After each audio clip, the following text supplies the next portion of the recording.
Hello दोस्तों, चलते हैं हमारे एमसीक्यू सीरीज के नेक्स्ट वीडियो में।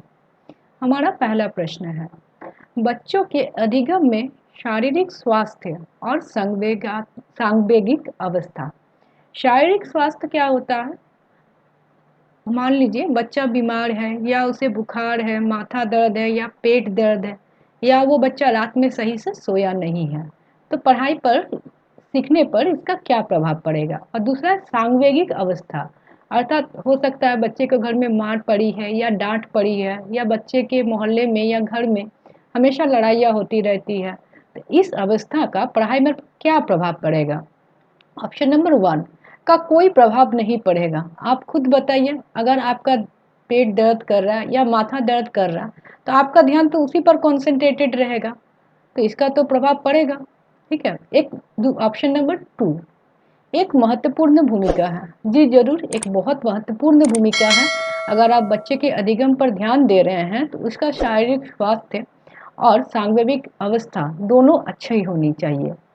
तीसरा का कोई आपसी संबंध नहीं है। संबंध तो है कि भूमिका नगण्य है, भूमिका तो है अच्छी खासी महत्वपूर्ण भूमिका है। तो ऑप्शन क्या हो जाएगी? ऑप्शन नंबर टू, शारीरिक स्वास्थ्य और सांवेगिक अवस्था का एक महत्वपूर्ण भूमिका है। आते हैं हम हमारे नेक्स्ट प्रश्न पर। कक्षा में अर्थपूर्ण अधिगम को प्रोत्साहित करने के लिए अध्यापिका को ऐसा अधिगम जो कि मीनिंगफुल हो, अर्थात बच्चे समझ पाए, अध्यापिका को क्या करना चाहिए। पहला ऑप्शन, विद्यार्थियों की सहायता करनी चाहिए कि वे अपने मनोभावों और अभिप्रेरणों को सुव्यवस्थित कर पाए।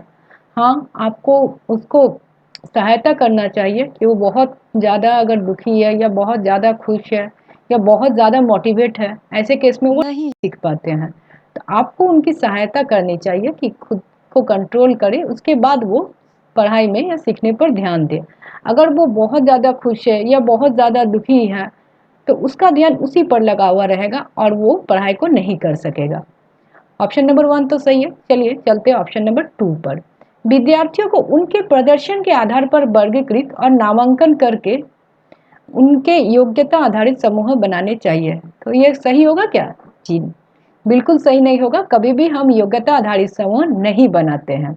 ऑप्शन नंबर थ्री, विद्यार्थियों में संवाद और परिचर्चा को प्रोत्साहित करना चाहिए जिससे वे बहुपरिप्रेक्ष्य करने में सशक्त हो।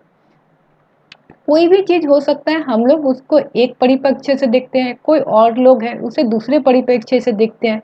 एक चीज के मल्टीपल एस्पेक्ट हो सकते हैं और हो सकता है वो लोग भी सही हो, हम लोग भी सही है।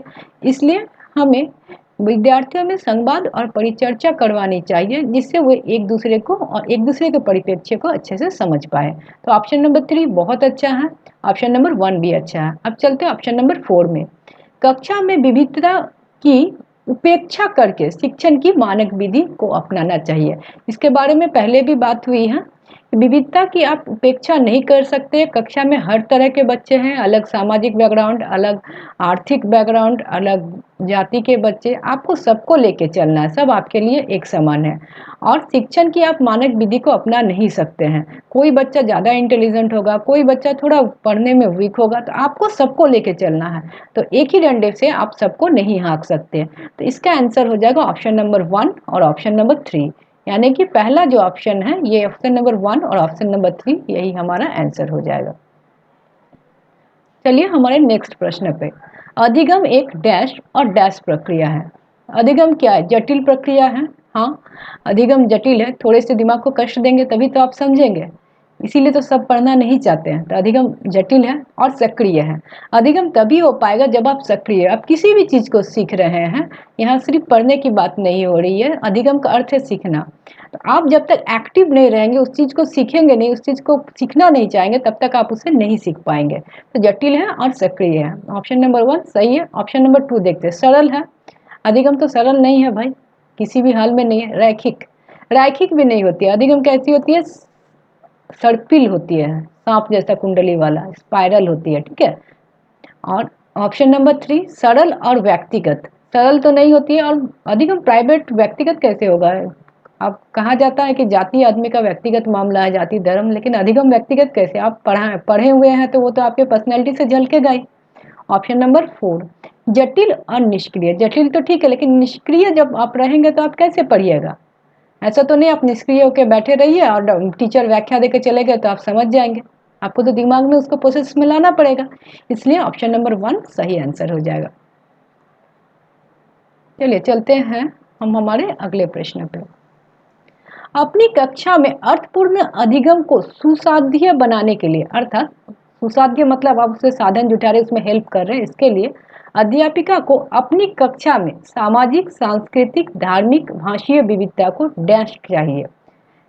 मैंने पहले भी कहा था विविधता होती है और विविधता को आपको कैसे लेना है? एक, जी हाँ, एक एसेट की तरह लेना है, एक अच्छे तरह से लेना है, ठीक है। टालना चाहिए, टाल तो आप नहीं सकते, और आपके टालने से क्या होता है? जो चीज़ है वो तो है, विविधता तो होगी ही।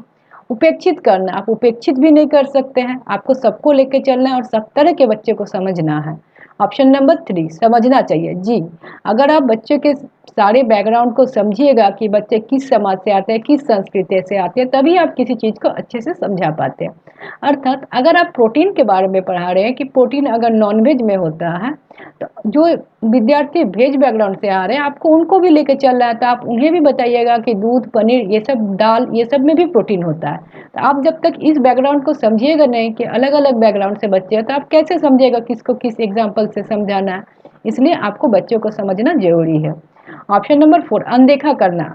अनदेखा कैसे आप कर सकते हैं? आपको सबको समझाना है और सबको लेके चलना है, तो ऑप्शन नंबर 3 हमारा बिल्कुल सही आंसर है। चलिए चलते हैं हम हमारे अगले प्रश्न पर। कक्षा में प्रभावशाली अधिगम के लिए डैश वातावरण की रचना करनी चाहिए, बजाय डैश वातावरण के। सहयोगिक वातावरण, हाँ, आपस में कोऑपरेशन हो, आपस में एक दूसरे को सहयोग करे, बच्चे बहुत अच्छे हैं, बजाय प्रतिस्पर्धिक वातावरण के। जी, अगर प्रतिस्पर्धिक कक्षा में वातावरण होगा तो हर बच्चे एक दूसरे से आगे निकलने रहेंगे, इसके लिए वो आगे निकलने के लिए एक दूसरे को गिराने की भी कोशिश कर सकते हैं। वो हमेशा प्रतिस्पर्धा में ही ध्यान देंगे, सीखने की जगह उनका ध्यान रहेगा कि वो कब एक दूसरे से अच्छा नंबर लाए। तो प्रतिस्पर्धा वातावरण को आप कभी भी बढ़ावा नहीं देते हैं और हमेशा सहयोग वातावरण को बढ़ावा देते हैं। ऑप्शन नंबर 2 भी देख लेते हैं। प्रतिस्पर्धी वातावरण की रचना करनी चाहिए, नहीं, बिल्कुल गलत। भयावह वातावरण, भय में बच्चा नहीं सीख सकता है, तो आप भयावह वातावरण की रचना कभी भी नहीं करेंगे। प्रति ऑप्शन नंबर 4 फिर वही कह रहा है, प्रतिस्पर्धक वातावरण की रचना करनी चाहिए, ठीक है, तो ये भी गलत है, तो हमारा ऑप्शन नंबर 1 बिल्कुल सही हो जाएगा। धन्यवाद।